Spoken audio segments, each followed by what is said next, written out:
No screencast anterior, nós demos uma introdução ao escoamento externo em torno de A Z fólios, né, aquilo que nós chamamos de corpos afilados.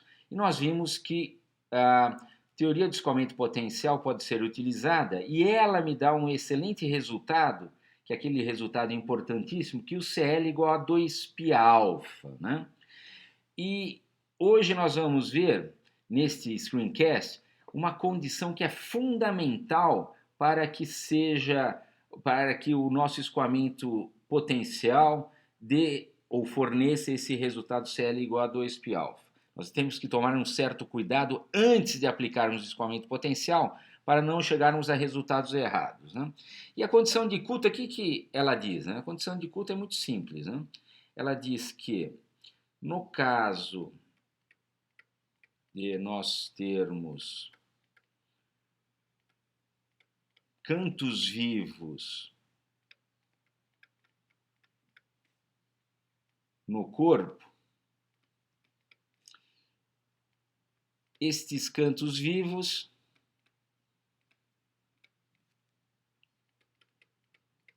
devem ser pontos de estagnação do nosso escoamento. E uma outra forma no caso de um aerofólio ou de um fólio especificamente, uma outra forma de enunciar esta condição de Coulter é que no bordo de fuga, que por um acaso é um canto vivo, né, o escoamento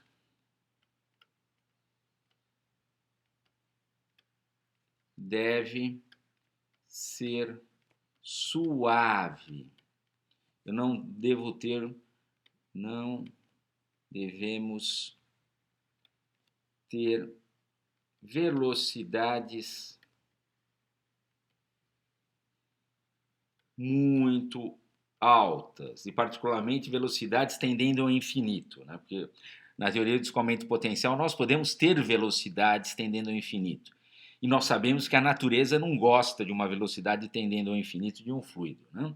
Então essas daqui são as duas condições e nós vamos procurar agora entender fisicamente o que elas significam.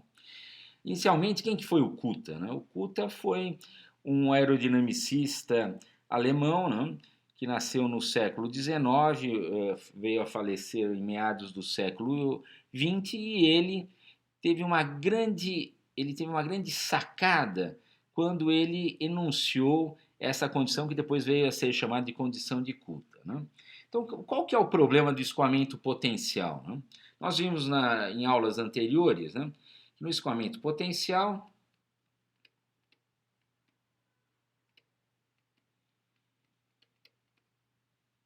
o que nós temos?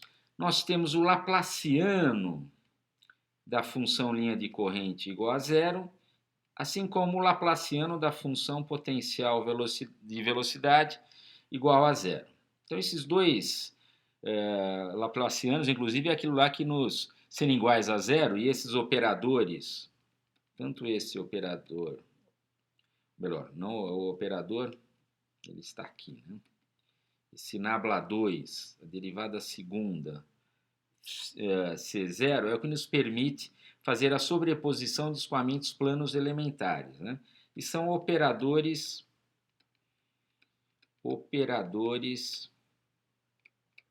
lineares. E particularmente eles serem lineares é muito importante para nós podermos sobrepor escoamentos planos elementares. Só tem um problema. Se você pensar em termos de circulação, o que vem a ser a circulação? A forma assim, a forma mais correta, né, de definir, a forma rigorosa de se definir circulação é a integral numa curva fechada de V escalar dl, onde esse dl é tomado aí como um elemento de comprimento ao longo dessa curva, né? Então, essa daqui é a nossa definição de circulação. Qual que é o problema que nós temos quando nós temos um escoamento que satisfaz essa condição do Laplaciano de psi e φ ser igual a zero. E o que tem a ver com o escoamento em torno de fólios, né? O fato de você ter o Laplaciano igual a zero nos permite ter infinitas soluções, cada uma delas para um valor da circulação gama, que eu estou indicando aqui. E isso nos traz um problema seríssimo, né? Eu vou fazer um esboço de 3 tipos de escoamento para 3 gamas diferentes que satisfazem o psi e o φ, o Laplaciano deles ser igual a zero, e somente um deles é o correto, é aquele que a natureza escolhe. Então vamos pegar um aqui, pegar um ângulo, um aerofólio, mesmo aerofólio nós vamos pegar, um dado com o mesmo ângulo de ataque, mas com valores de circulação diferentes. Vamos desenhar os 3 aqui. São os mesmos aerofólios, né?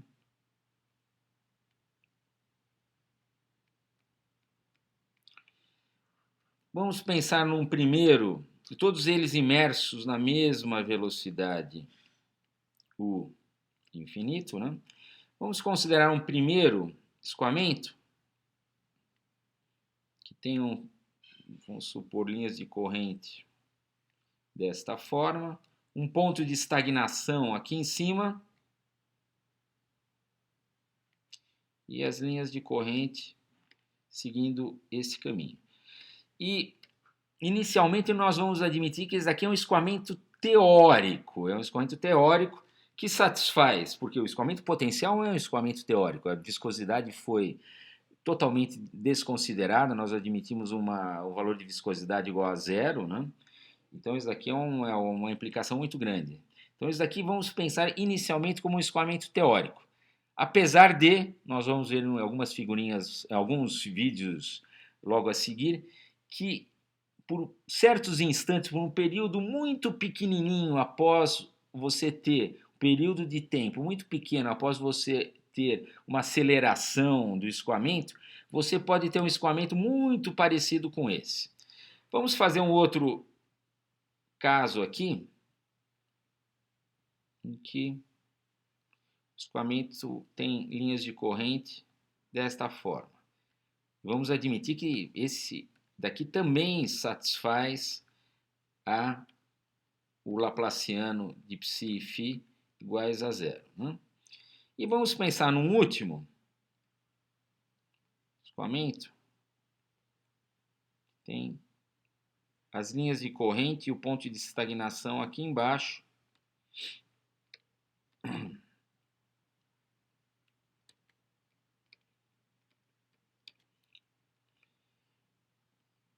E o que nós temos? Vamos admitir, vamos até mudar de cor aqui para ficar mais claro para vocês. Vamos admitir que esse primeiro tem um valor de circulação gama, vou chamar isso aqui de gama 1. Vamos chamar essa circulação de gama e essa última aqui de gama 2. E aí sempre a circulação sendo o valor dessa integral, que eu tomo aí num circuito em torno do aerofólio. Eu pego em cada ponto desse circuito a velocidade tangente, né? Porque aqui nós estamos fazendo o produto escalar, então tem que ser a velocidade na direção desse dl, da minha curva, né? Faço a integral em torno dessa curva fechada, obtenho diferentes valores de gama. O que vai acontecer? Esses todos, assim como uma infinidade de valores de gama, todos eles satisfazem isso daqui, o Laplaciano igual a zero. Só que a natureza escolhe somente um gama particular. E qual que vocês acham que é? É este daqui, ó. Este gama é o gama que a natureza é interessante, né, falar que a natureza escolhe, né? Natureza, vamos escrever melhor aqui. A natureza dentre aquela infinidade de valores de gama, ela só escolhe um valor, que é esse gama particular. Bom, esses outros valores de gama, a natureza não escolhe por um motivo muito simples. Primeiro que esse daqui é o nosso ponto de estagnação, que na verdade nós vamos ver que é um ponto de estagnação, não é um ponto de estagnação, na verdade é o bordo de fuga do meu fólio, né? Esse aqui também é o meu bordo de fuga, né? Este valor de gama, que eu indiquei por gama 1, é tal que a velocidade aqui tem que dar uma volta nesse canto vivo, e nós sabemos que sempre que você envolve mudanças bruscas da velocidade, o que vem a acontecer? Você tem velocidades muito grandes. No caso específico desse daqui, nesse ponto, a velocidade vai para o infinito. A natureza não gosta de infinito. Esse outro aqui é a mesma coisa. A linha de corrente está mostrando que o escoamento dá a volta nesse canto vivo. E o que acontece aí? Você tem aqui o bordo de fuga com uma velocidade muito, muito, muito grande, que em módulo tende a infinito. E como nós dissemos, nós não gostamos a natureza não gosta de velocidades infinitas. Só tem um valor só tem um valor de gama que me fornece aqui uma velocidade que não é finita, uma velocidade infinita, uma velocidade que tem um valor assim em módulo pequeno, da ordem da velocidade ao longe. E já nós vamos fazer uma ampliação desses casos aqui, em particular desse daqui, e vamos ver o que implica aí essa velocidade ter um módulo da ordem de grandeza do infinito. Então, olha só, vamos voltar aqui ao enunciado da condição de Coulomb. O que ele disse nesse primeiro enunciado? No caso de nós termos cantos vivos no corpo, estes cantos vivos devem ser pontos de estagnação do nosso escoamento. O que é um ponto de estagnação? É um ponto em que tem, no caso do escoamento bidimensional, que é o que nós estamos estudando aqui, é um ponto que tem o módulo da velocidade igual a zero, ou seja, as duas componentes da velocidade igual a zero. Onde é que está o nosso canto vivo aqui? No fólio só tem um canto vivo. É aqui, ó, o nosso bordo de fuga. E somente esta daqui que me dá uma condição tal em que no bordo de fuga eu tenho um ponto de estagnação, a velocidade é zero. Esta em módulo é muito grande, tendendo ao infinito, e essa em módulo também é muito grande, também tende ao infinito. A natureza só escolhe essa. E, se vocês pensarem em termos de circulação como sendo essa integral, é fácil ver que, se nós ordenarmos aí em módulo o valor dessas circulações, aqui é gama 2, me desculpa, tem um pequeno errinho aqui, gama 2. Nós vamos ter, eu não vou nem colocar em módulo, porque nós vamos admitir, como os engenheiros aeronáuticos gostam de admitir, o sentido horário de circulação. Nós vamos tomar essa integral no sentido horário. Sentido horário indica circulações positivas. Esse caso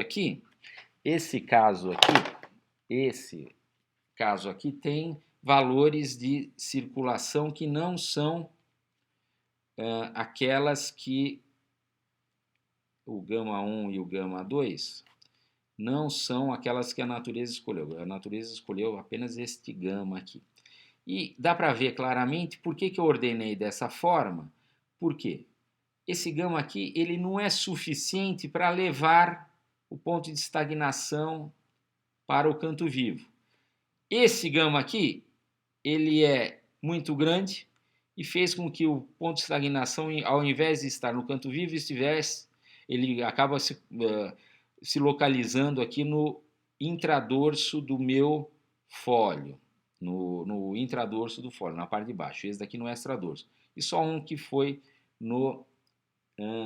o valor de gama particular que fez com que fosse lá no bordo de fuga. Vamos agora dar uma ampliada nesses valores, não nesses valores, nós vamos dar uma ampliada nisso daqui, nessa regiãozinha, e vamos ver o que nós temos de escoamento possível nessa região. Vamos desenhar. Vamos pensar, pegar o folho aqui novamente, no bordo de fuga. Nós temos nosso bordo de fuga.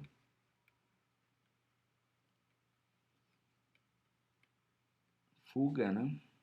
Antes de entrar no bordo de fuga, no caso aqui no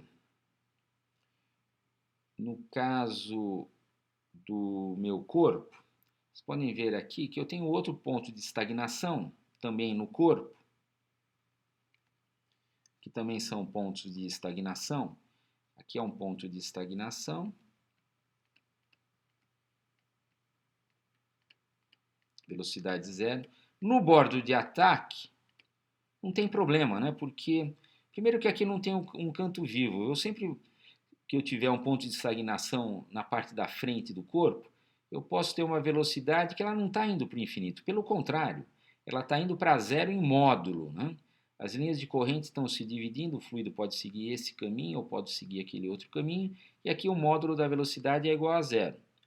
Aqui não é o ponto de estagnação, o ponto de estagnação nesse caso é aqui em cima, não está no canto vivo, e a velocidade é muito grande aqui nesse ponto, assim como ela é muito grande em módulo nesse ponto aqui também. Mas os pontos de estagnação dos três casos, ponto de estagnação frontal, que é o meu, que está no bordo de ataque aqui do meu folho, ele não tem problema nenhum porque as velocidades são zero nos três casos, né? Então vamos passar aqui para o nosso caso particular. Nós estamos lá no bordo de fuga e vamos ver as duas possibilidades que eu tenho ampliando esse bordo de fuga. Eu tenho a possibilidade 1, que é um bordo de fuga com cantos vivos. E esse bordo de fuga, se eu fizer aquele desenho ali, eu tenho alguma coisa assim, melhor, não com cantos vivos, é com um único canto vivo, né? Deixa eu apagar aqui esse fiz aqui. Ele tem um canto vivo e aqui eu tenho um ângulo, vamos chamar de ângulo beta, entre que o extradorso e o intradorso formam no bordo de fuga. Eu tenho um ângulo beta maior do que zero, ou um ângulo beta diferente que zero. Vocês vão falar, poxa, isso aqui é a única forma, se eu ampliar essa região. Não, tem um outro caso, que é um caso particular, aí, mas é um caso, do ponto de vista teórico, possível de se fazer, mas do ponto de vista prático, praticamente impossível, que é o caso em que eu tenho uma cúspide.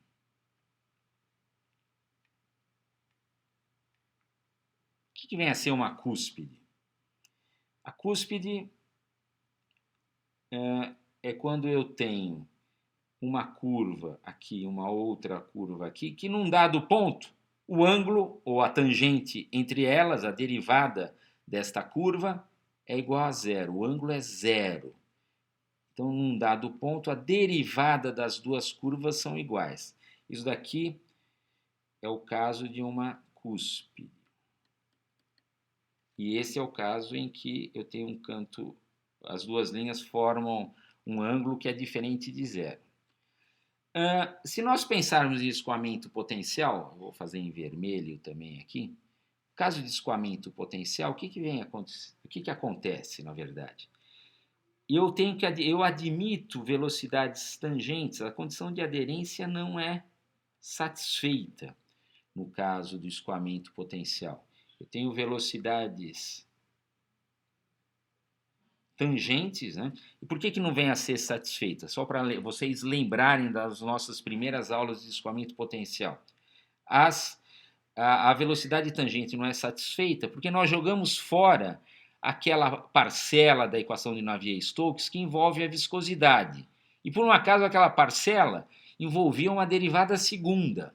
Nós passamos a ter somente derivadas primeiras, a equação de Euler, que é a equação quando nós jogamos fora aí a derivada segunda que está multiplicando aí a viscosidade, o Laplaciano da velocidade multiplicando a viscosidade. Quando nós jogamos fora isso, nós passamos a ter somente o termo não linear convectivo, que envolve uma derivada primeira, o termo de gradiente de pressão, que envolve, aí nós vimos uma série de condições, uma série de comentários foram feitos a respeito aí do gradiente de pressão, mas voltando aí no nosso escoamento potencial, como nós jogamos aquela derivada segunda fora, a única velocidade que tem que ser satisfeita é a velocidade normal ser igual a zero numa linha de corrente.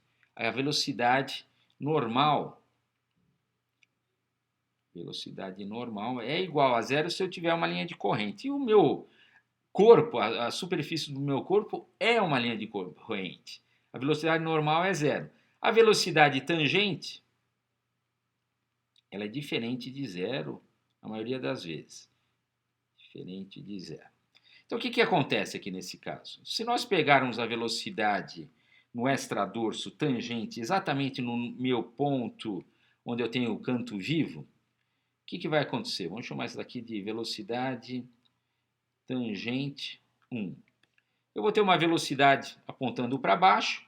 Se eu pegar esse aqui com o extradorso, no infradorso eu vou ter uma velocidade tangente nesse ponto, que eu vou chamar de VT2. E aí o que acontece? O que acontece?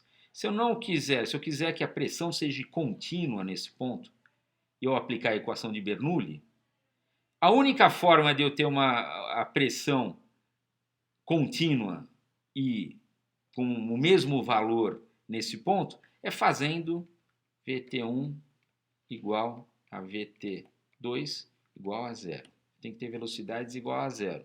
Ou seja, quando eu tenho a velocidade VT1 igual a zero, VT2 igual a zero, e a Vn em cada uma das curvas é zero já devido à condição de não penetrabilidade do fluido no corpo, o corpo é uma linha de corrente, eu tenho aqui o canto vivo como sendo um ponto de estagnação.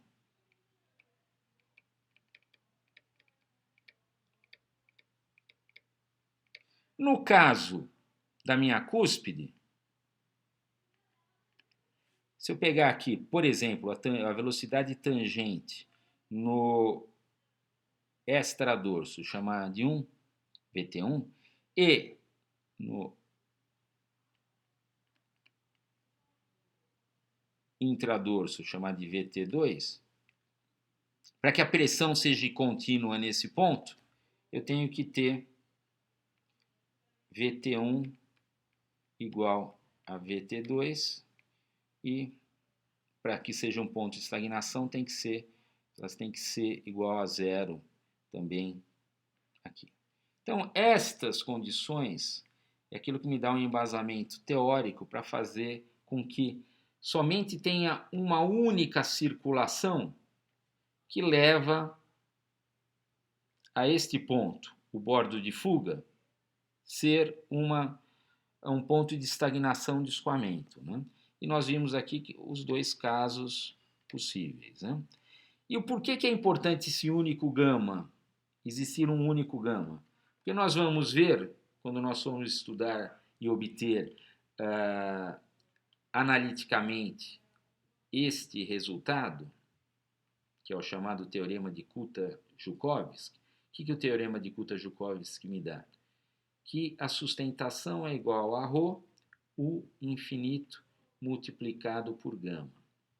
Esse resultado é o chamado teorema de Kuta-Joukowski.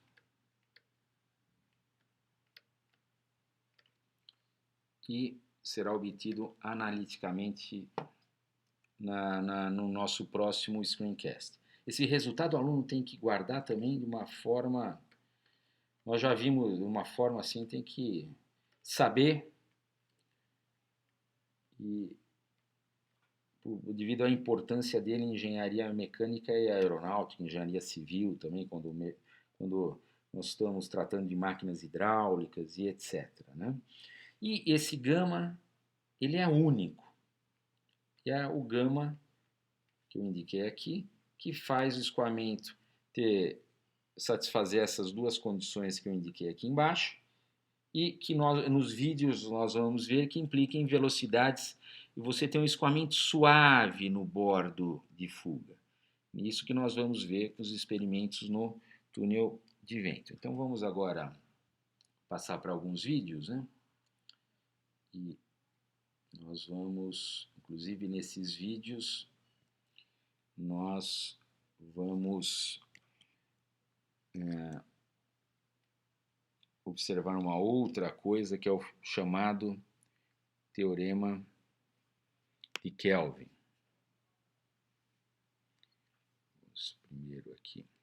Vamos primeiro ver um vídeo, que é este aqui de baixo. Vamos assistir esse vídeo.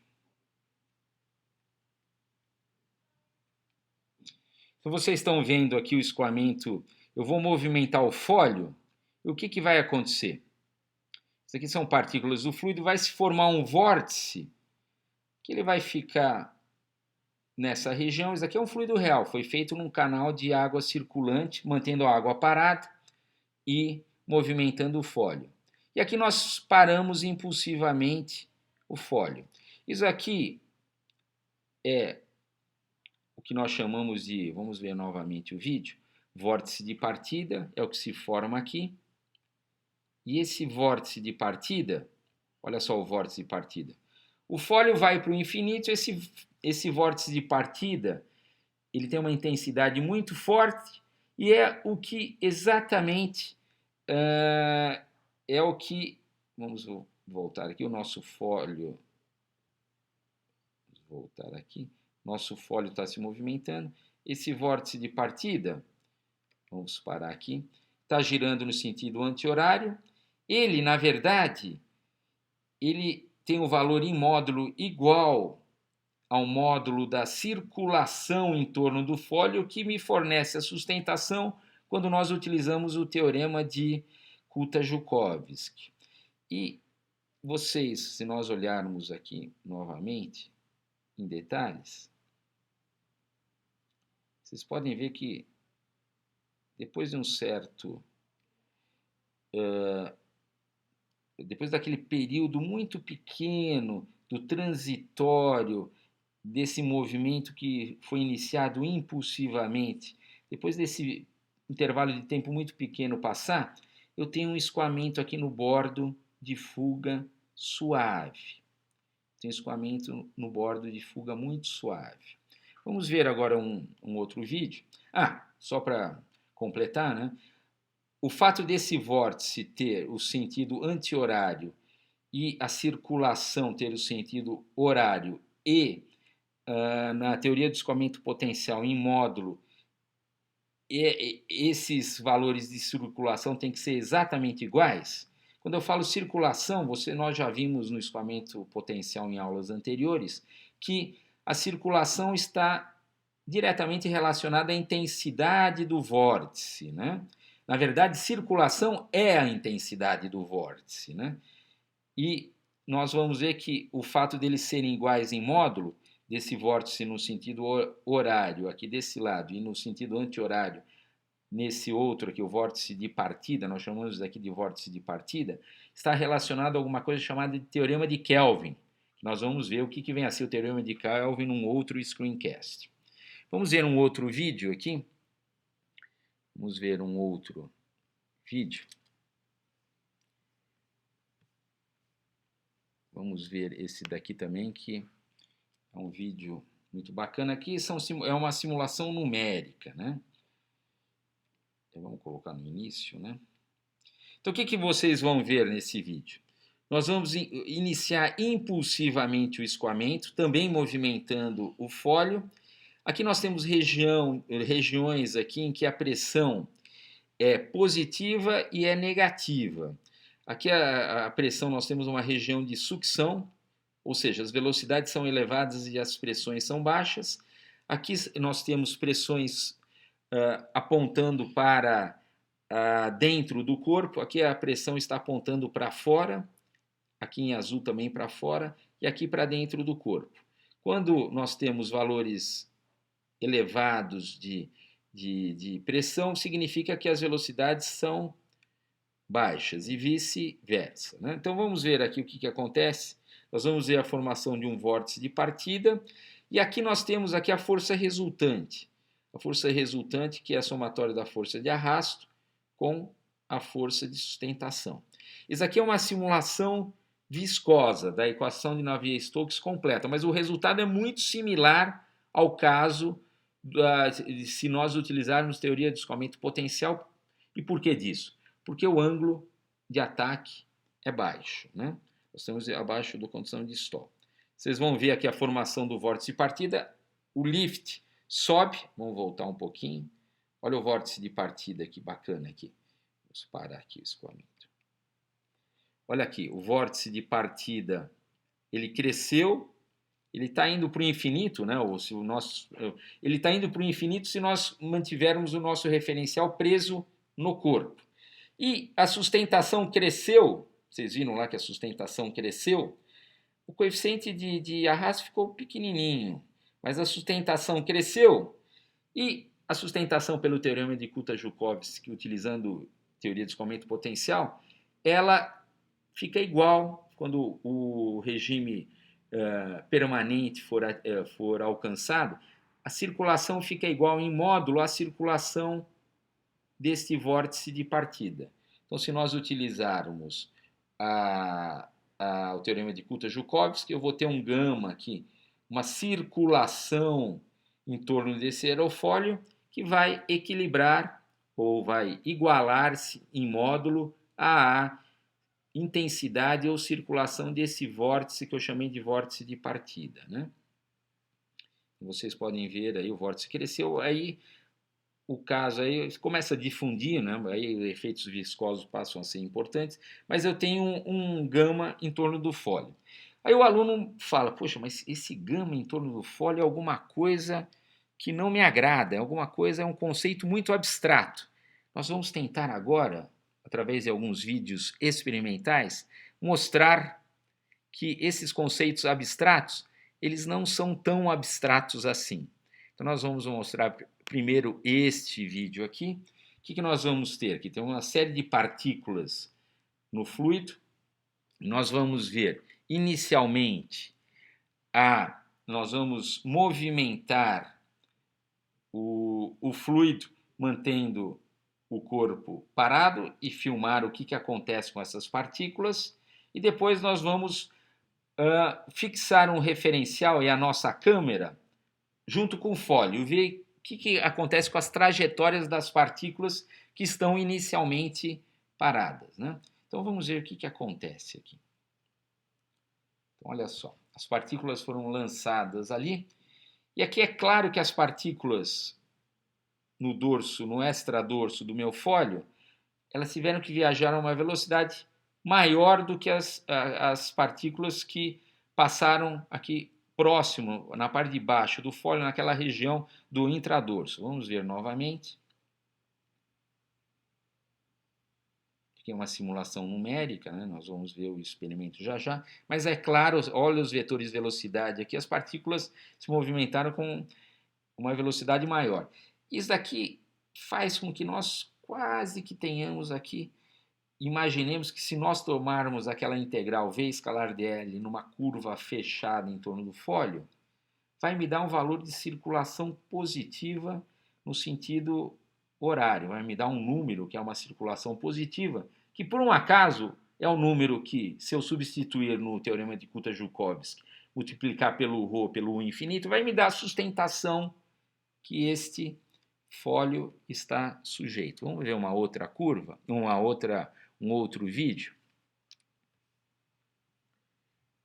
Vamos ver.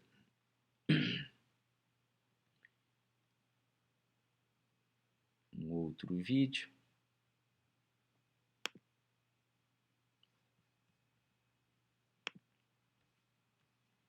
Agora nós vamos fazer algo diferente. Nós vamos fazer o quê? Deixa eu até voltar o vídeo aqui para não confundir vocês. E aqui a ideia de... Eu vou começar aqui. Então, o que eu tenho aqui? Eu tenho uma série de partículas no meu fluido parado. Eu vou começar a movimentar o fólio nesta direção e o meu referencial, a minha câmera, vai estar presa ao fólio. Vamos ver o que acontece com essas trajetórias dessas partículas que estavam inicialmente paradas. Olha o que acontece com as trajetórias das partículas. Elas descrevem um movimento circular no sentido horário e aí não tem nada melhor do que esse vídeo para mostrar o conceito em termos físicos daquela integral de V escalar dl, que nós já sabemos está diretamente relacionado com a intensidade do vórtice, né? E um vórtice, aí, no caso, girando no sentido horário e que equilibra, que em módulo tem o mesmo valor de um vórtice que é aquele vórtice de partida que está girando no sentido anti-horário, que nesse caso já foi para o infinito, não estou vendo na figura, né? O aluno pode perguntar, mas poxa, eu tenho partículas entrando dentro do corpo? Não, você não tem partículas entrando dentro do corpo. Vocês não podem esquecer que o corpo está se movimentando, né? Então as partículas estão passando aqui por regiões onde o corpo já passou, né? O corpo está lá na frente, né? Vamos ver novamente aqui. Então, vocês podem muito bem ver aí, quando a partícula passou por aqui, o corpo não está mais aqui, ele está lá na frente, né? Mas o conceito em termos físicos de circulação é extremamente bem representado nós vendo esse vídeo. Então vamos acabar por aqui. Esse daqui é o nosso screencast da condição de Coulomb.